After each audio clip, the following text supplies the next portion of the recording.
कायनात की वसी और अरीज साख्त में जमीन एक ऐसी सूरज का अदना सा स्यारा है जो लाखों कहकशाओं की रेल पेल में से एक कहकशां मिल्की वे के 1 खरब सितारों में एक किनारे पर वाक़ है। सूरज न्यूक्लियाई अखराज का ऐसा देवकामत मंबा है जो 1.5 करोड़ सेंटीग्रेड दर्जा हरारत के साथ चमक रहा है। इसका कतर जमीन के कतर से 100 गुना बड़ा है और ज्यादातर कायनात के हल्के तरीन अनासर हाइड्रोजन और हीलियम पर मुश्तमिल होने के बावजूद इसकी कमियत जमीन से 3 लाख गुना ज्यादा है। यानी इसकी माहियत और साख्त जमीन से 3 लाख गुना ज्यादा है। हमारा सूरज मिल्की वे की दूसरी या तीसरी नस्ल का नुमाइंदा सितारा है जो आज से तकरीबन 4 अरब 6 करोड़ साल पेशतर अपने से पहले अजीम 9 तारे यानी सुपरनोवा के मलबे पर मुश्तमिल घूमती हुई गैस के बादल से मार्ज़े वजूद में आया। बेशक अकल वालों के लिए बहुत सी निशानियां हैं। आज की इस वीडियो में इसी पर रोशनी डाली जाएगी कि गिलाफ हिजरी क्या है और साथ ही साथ आपको ये बताया जाएगा कि इस्लाम और जदीद साइंस के मुताबिक कुर्रा अर्ज़ी पर इर्तिक़ाए हयात किस तरह से होती रही और इंसान किस तरह से मार्ज़े वजूद में आता चला गया, या यूं कह लीजिए कि पूरी कायनात किस तरह से मार्ज़े वजूद में आती चली गई। वो तमाम तर चीज़ें जो कि हमारे इल्म में नहीं हैं और कुरान पाक ने पहले ही बता दी थी, वो अब साइंस साबित आहिस्ता आहिस्ता कर रही है। हम बात कर रहे थे सूरज की, जो कि तकरीबन 4 अरब 6 करोड़ साल पेशतर अपने से पहले अजीम 9 तारे यानी सुपरनोवा के मलबे पर मुश्तमिल घूमती हुई गैस के बादल से मार्ज़े वजूद में आया था।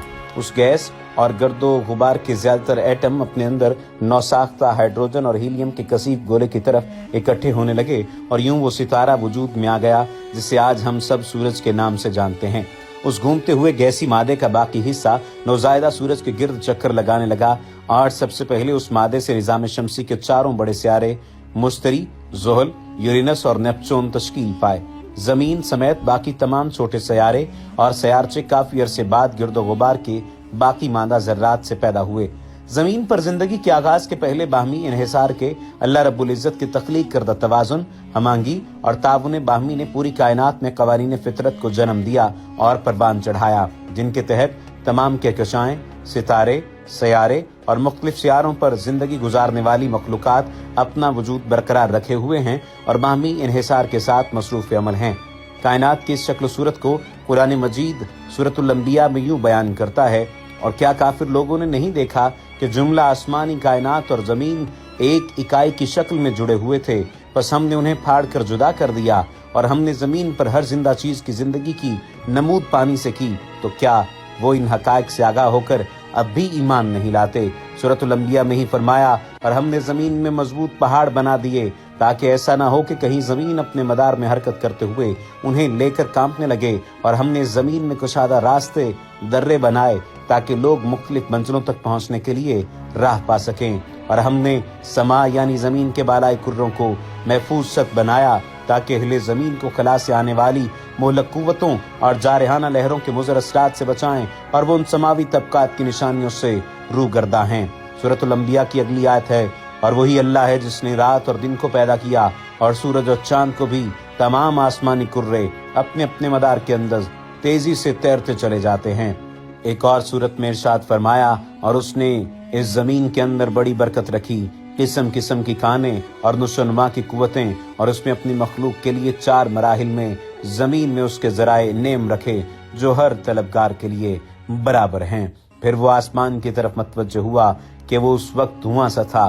फिर उसे और जमीन को हुक्म दिया कि तुम दोनों बाहमी इन्हिसार के तवाजुन के लिए खुशी से आओ या ना खुशी से। उन दोनों ने कहा कि हम फितरी निजाम के तहत खुशी से हाजिर हैं।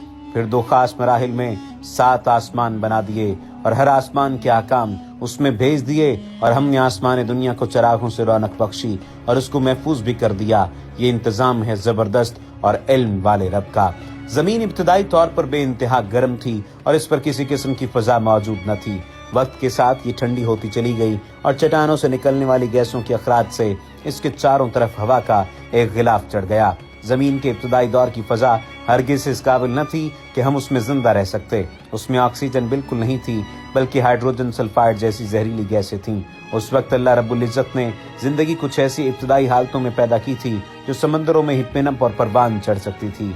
خیال کیا جاتا ہے کہ اس دوران میں ایٹموں کے ملنے کے نتیجے میں ایسی بڑی بڑی ساختیں پیدا ہونے لگ گئی ہوں گی جنہیں میکرو مالیکیولز کہا جاتا ہے، اور وہ امر باری تعالیٰ سے سمندروں میں موجود دوسرے ایٹموں سے ایسی ہی مزید ساختیں پیدا کرنے کے قابل ہو گئے ہوں گے۔ نئے مالیکیولوں نے مزید مالیکیولز کو جنم دیا اور یوں اللہ تعالیٰ نے زندہ اجسام کی خودکار افزائش نسل کو وجود بخشا۔ زندگی کی ان ابتدائی شکلوں نے بہت سے زہریلے مادے تحلیل کر دیے اور آکسیجن کو جنم دیا۔ یوں آہستہ آہستہ فضا ان ترکیبی عناصر میں تبدیل ہوتی چلی گئی جو آج روئے زمین پر بکثرت پائے جاتے ہیں، اور اس نو ترکیب شدہ فضا نے زندگی کی اعلیٰ اقسام، حشرات، مچھلیوں، ممالیہ جانوروں اور بالآخر اشرف المخلوقات نسل انسانی کو ترقی پذیر ہونے کا موقع فراہم کیا۔ تب اللہ تعالیٰ نے سیدنا آدم علیہ السلام کو کرۂ ارضی کی خلافت کا تاج پہنا کر مبعوث فرمایا۔ زمین بھی انہی دو مراحل میں تخلیق ہوئی ہے جن کا ذکر پہلے گزر چکا ہے۔ قرآن مجید میں اسے زمینی تخلیق کے ضمن میں یوں بیان کیا گیا ہے، آپ ان سے پوچھئے کہ کیا تم اس ذات کے منکر ہو جس نے زمین کو دو مراحل میں تخلیق کیا ہو اور دوسروں کو اس کا ہمسر ٹھہراتے ہو؟ وہی تو تمام جہانوں کا پروردگار ہے۔ جدید سائنسی تحقیقات کے مطابق، محتاط اندازے کے مطابق، زمین کی تخلیق آج سے کم و بیش 4 ارب 60 کروڑ سال پہلے گیس اور گرد و غبار کے بادل سے عمل میں آئی۔ اصل حقیقت سے اللہ تعالیٰ ہی بہتر آگاہ ہے۔ یہاں ہمیں جدید سائنس قرآن مجید کے پیش کردہ حقائق کی بھی تصدیق کرتی نظر آتی ہے۔ علم طبقات الارض یعنی جیولوجی کے جدول کے مطابق ظہور حیات سے پہلے کے مرحلے کو ایزوک ایرا کہتے ہیں۔ اس دور کے بارے میں یہ اندازہ لگایا گیا ہے کہ وہ تقریباً 4 ارب 5 کروڑ سالوں پر محیط تھی۔ اس زمانے میں زمین کسی بھی نوع حیات کے لیے قابل سکونت نہ تھی، یعنی رہنے کے قابل نہ تھی۔ پھر آج سے تقریباً 5.5 کروڑ سال قبل اذن الہی سے زمین کے حالات کو ابتدائی انواع حیات کے قابل بنایا گیا اور کرۂ ارضی پر حیات بیکٹیریا اور الجی کی شکل میں رونما ہونے لگیں۔ یہیں سے عمل تخلیق کے دوسرے مرحلے کا آغاز ہوتا ہے۔ کرۂ ارضی پر ظہور حیات کے بعد کا مرحلہ 4 ادوار میں منقسم ہے۔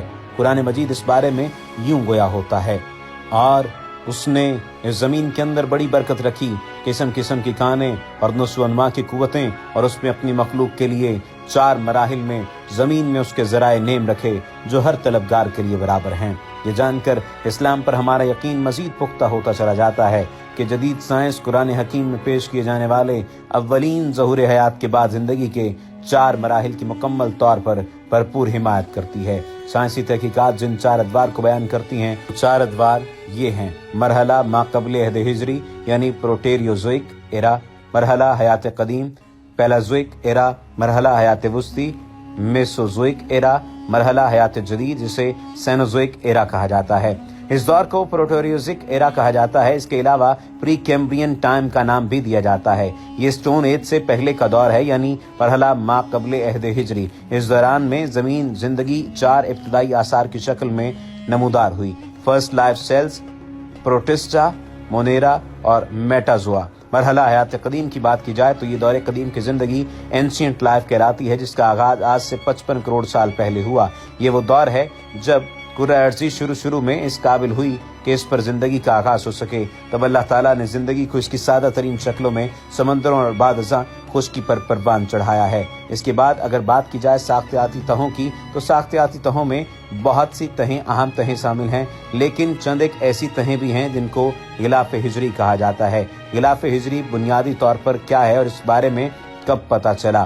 غلاف ہجری کی سورہ طور کی آیت والبحری المسجور سے بعض مفسرین نے یہ مفہوم نکالا ہے کہ دوزخ سمندر کے نیچے زمین کے قعر میں ہے، جس پر اس وقت کوئی بھاری اور سخت غلاف چڑھا ہوا ہے جو قیامت میں پھٹ جائے گا اور اس کی آگ پھیل کر پورے سمندر کو آگ میں تبدیل کر دے گی۔ زمانہ حال میں یورپ کے بہت سے ماہرین نے جو زمین کو برما کر کے ایک طرف سے دوسری طرف جانے کا راستہ بنانے کی کوشش سالہ سال سے جاری رکھی اور بڑی بڑی مشینیں اس کام کے لیے ایجاد کی۔